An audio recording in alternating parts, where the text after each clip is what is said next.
Hello friends, welcome to SSC coaching centre. दोस्तों, आज के वीडियो में हम बात करेंगे साधारण ब्याज के सवालों की। तो पूरा वीडियो देखिएगा। जिन बच्चों को साधारण ब्याज में प्रॉब्लम है वो सभी बच्चे पूरा वीडियो देखें।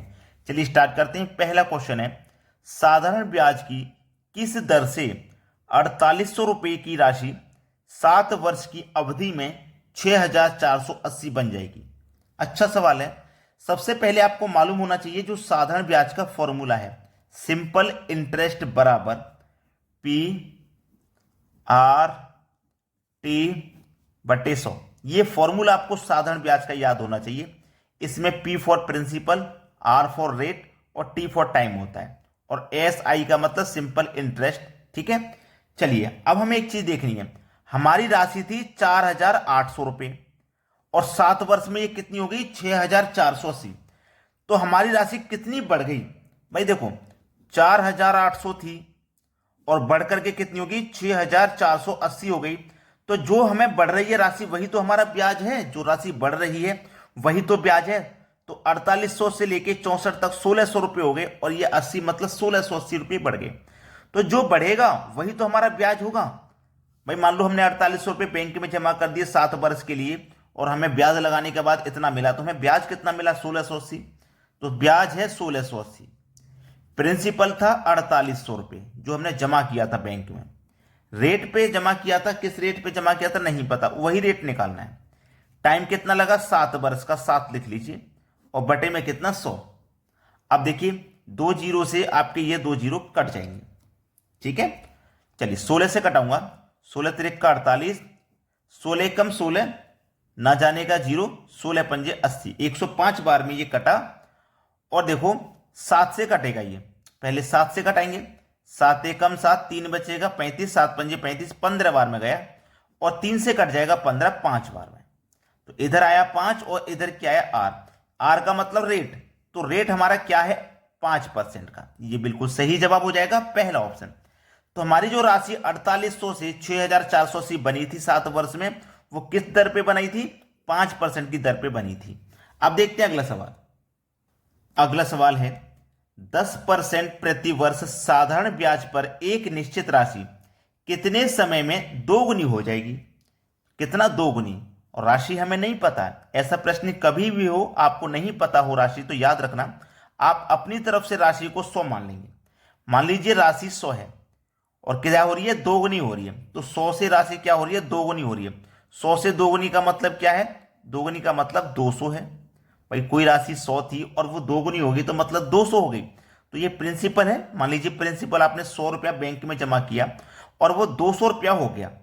100 से 200 रुपया हो गया तो उस पर ब्याज कितना मिला, 100 रुपये का ब्याज उस पर मिला आपको।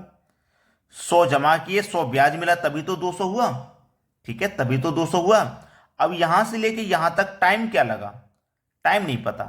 ये समय क्या लगा, ये समय नहीं पता, टाइम टू नहीं पता। चलिए इसी को निकालते हैं। फॉर्मूला आपको मैंने पहले ही बता दिया, सिंपल इंटरेस्ट बराबर पी आर टी बटे 100।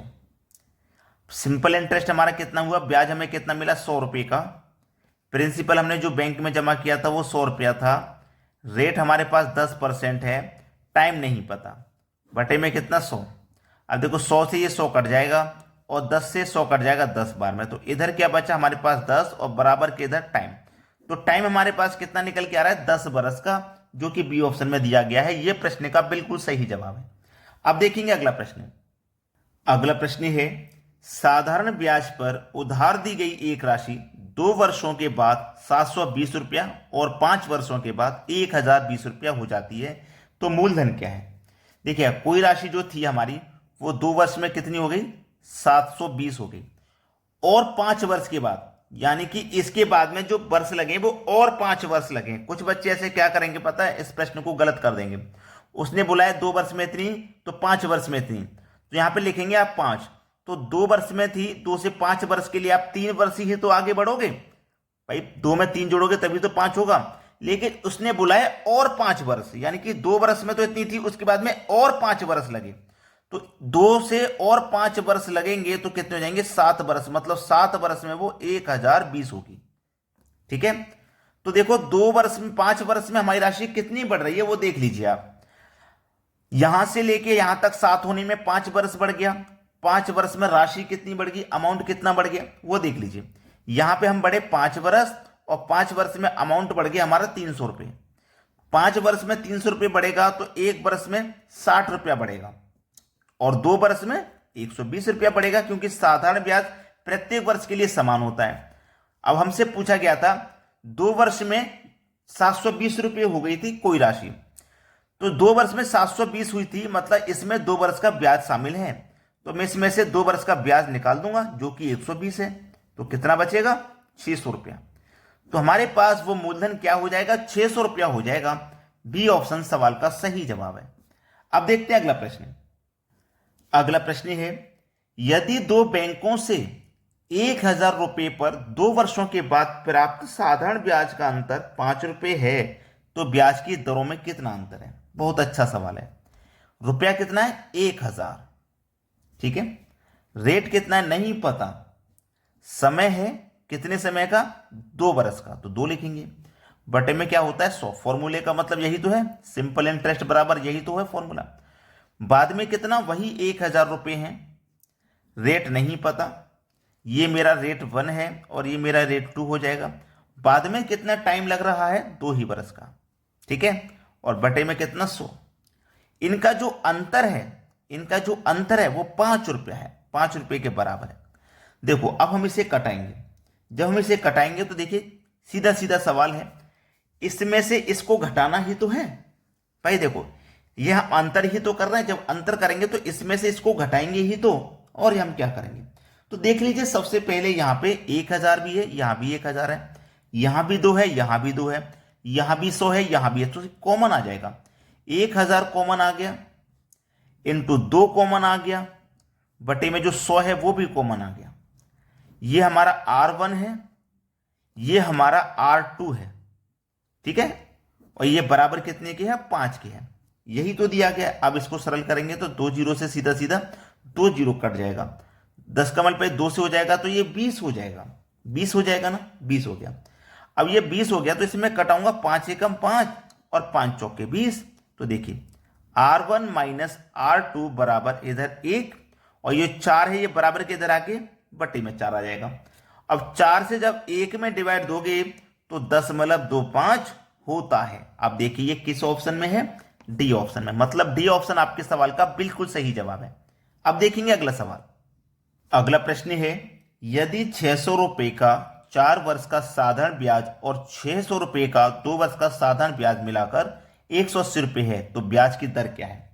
देखो 600 रुपये है, रेट नहीं पता, R1 नहीं पता, टाइम कितना है 4 वर्ष का, बटे में कितना 100, बाद में भी 600 ही रुपया है, ठीक है। रेट नहीं पता मतलब R2 नहीं पता, क्लियर। बराबर वो सॉरी इस फॉर्मूले के अनुसार समय 2 वर्ष का है तो यहां मल्टीप्लाई में 2 आ जाएगा फॉर्मूले के अनुसार, बटे में क्या 100। दोनों को मिलाकर बोला है तो जोड़ेंगे, और कितना हो रहा है 180 रुपया, दोनों को मिलाकर 180 हो रहा है, तो मैं दोनों को मिलाऊंगा तो 180 हो जाएगा। यहां भी 600, यहां भी 600, यहां 2, इस 4 में भी 2 शामिल है तो ये कॉमन आ जाएगा। 600 इंटू 2 कॉमन आ गया और बटे में ये वाला 100 भी कॉमन आ गया। क्या बचा हमारे पास, देखो यहां से 2 गया है ना कॉमन, तो 2 तो यहां पे ही बचा, और ये R प्लस R ये वाला, ये R1 मतलब ये R2 बराबर कितने के है 180 के है। कटा लीजिए, 2 जीरो से 2 जीरो गया, 6 दूने का 12 हो जाएगा, 12 हो गया। 12 से देखो सीधा सीधा ये कटेगा क्या, 12 कम 12, 6 बचेगा 60, 12 पंजे 60, 15 बार में ये कट जाएगा। तो 2 R में जोड़ देंगे, 1 R तो मिलकर के 3 R हो जाएगा, बराबर इधर कितना 15, 3 से 15 कटेगा 5 बार में, मतलब R की जो वैल्यू है वो कितनी आ गई 5, मतलब रेट जो आ गया वो 5% का आ गया। सी ऑप्शन है सवाल का बिल्कुल सही जवाब। अब देखेंगे अगला प्रश्न। अगला प्रश्न है, कितने वर्षों में 8000 रुपये 3% साधारण ब्याज की दर से उतनी ही आय देगा जितना कि 5 वर्ष में 4% साधारण ब्याज की दर से 6000 रुपया देगा। कितना रुपया है 8000, रेट कितना है 3% का, जो टाइम है वो नहीं पता, टाइम नहीं पता, बटे में 100, ठीक है। बराबर बाद में कितना रुपया 6000 रुपया, ठीक है। रेट कितने का 4% का। टाइम दिया गया है यहाँ पे 5 वर्ष का, बटे में 100। सरल कर लीजिए, 2 जीरो से 2 जीरो कटा लीजिए। ठीक है, यहाँ पे भी मैं 2 जीरो से ये वाले 2 जीरो कटा लूंगा। चलिए अब देखिएगा, यहाँ पे कटेगा ये 1 जीरो से 1 जीरो ये कट जाएगा, 4 से 4 दुने का 8 ये कट गया। ठीक है, 3 दुने का 6 ये कट जाएगा, और 2 से 2 कट जाएगा। इधर बच्चा टाइम, और टाइम इधर क्या बचा 5। तो जो टाइम निकल के आएगा ना वो 5 वर्ष का निकल के आएगा, मतलब सी ऑप्शन सही जवाब है। तो अभी तक अगर आपने वीडियो को लाइक नहीं किया तो लाइक कर दें, और यदि शेयर नहीं किया तो शेयर कर दें। ठीक है दोस्तों, धन्यवाद।